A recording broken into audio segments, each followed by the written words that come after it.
Welcome to week 2 in auditing. In week 2, we're going to talk about professional ethics and legal liability.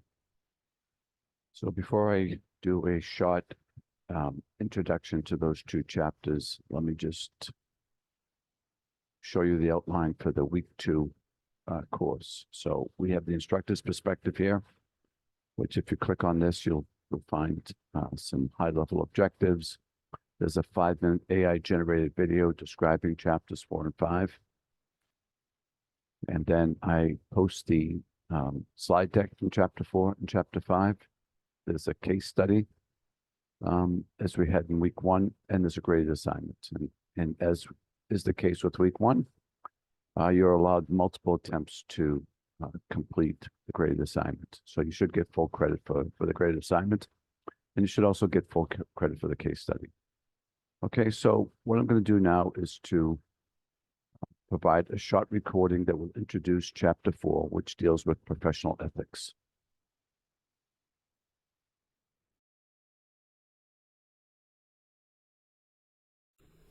Welcome to chapter 4, where we talk about ethical principles, challenges, and resolution of ethical dilemmas.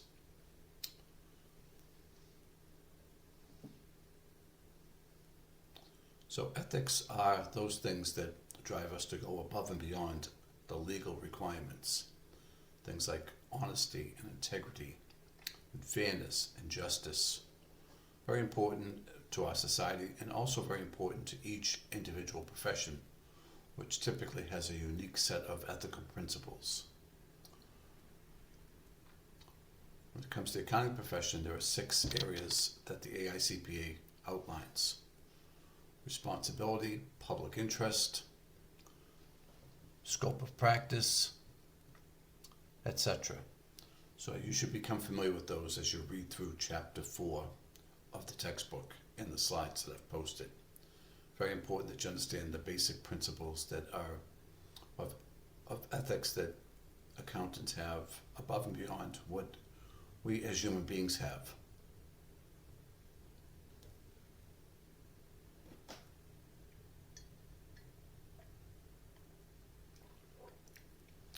It's also important to understand why people act unethically. Sometimes their standards are different from society, and sometimes a person chooses to act selfishly. But sometimes we have to point the finger back at the organization or ourselves. Maybe we have put in place too aggressive financial or business objectives, we've imposed unreasonable scheduling, etc. So when we think about unethical accounting practices, there are some areas that the AICPA points out to us and outlined in chapter 4. Right, so we should read these areas, these 7 key areas, and become familiar with the risks that we live with in the accounting profession. Because what we know is that every profession has different touch points and risks, and we need to become familiar with those.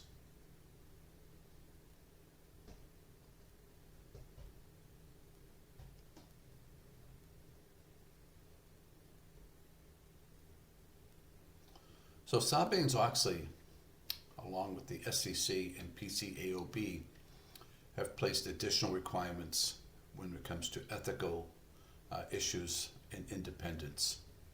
And a lot of this came out of the financial scandals of Enron and WorldCom.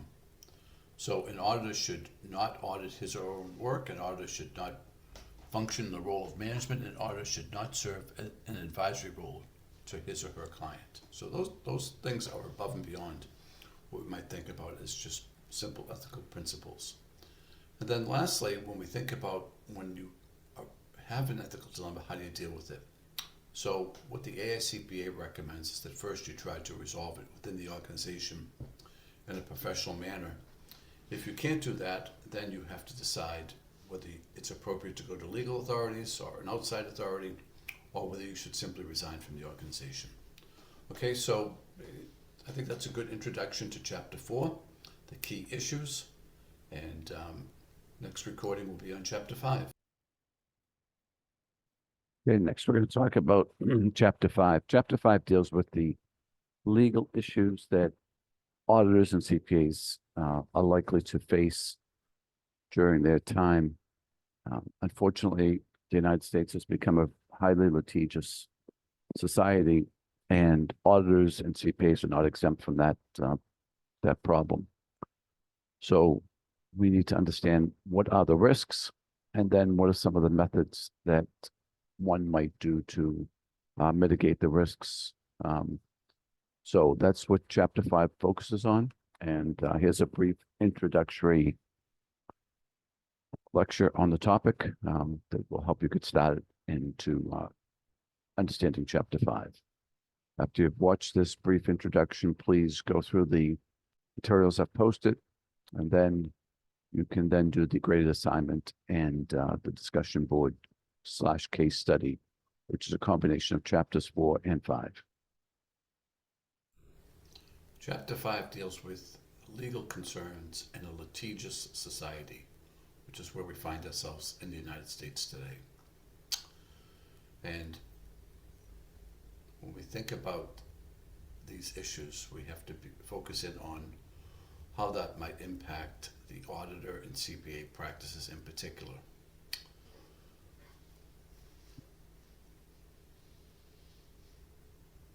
What we know is that we're living in a changing legal environment.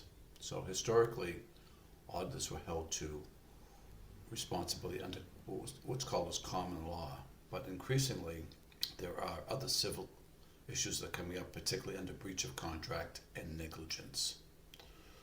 So when we think about why, we can think about increased scrutiny of financials, the complexity of the tax laws, the cybersecurity issues, client expectations, and the higher standards that held for all professionals. These are all things that the CPA and audit profession have to face in addition to regular issues that we might face. So what's spurred some of this is the highly publicized failures of things like WorldCom and Enron, investor awareness of the ability to recover monetary losses from auditors, complex accounting standards, class action lawsuits, and deep pockets.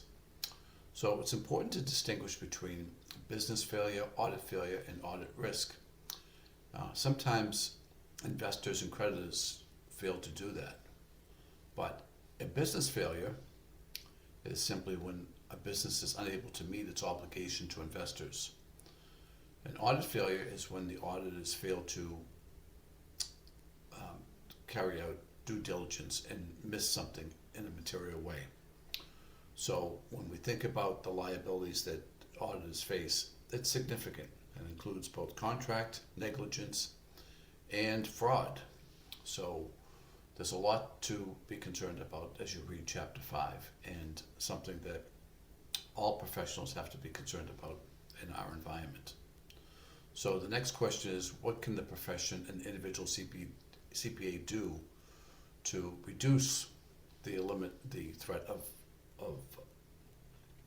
so in terms of some of the actions that can be taken, please read Chapter 5 carefully and think about some of the things that you can do both from a client perspective and from a practice perspective. Certainly being selective about clients, having training in place, and having proper supervision. There's also defense to actions by plaintiffs. So you may not have had a duty to perform. You may have actually not been negligent.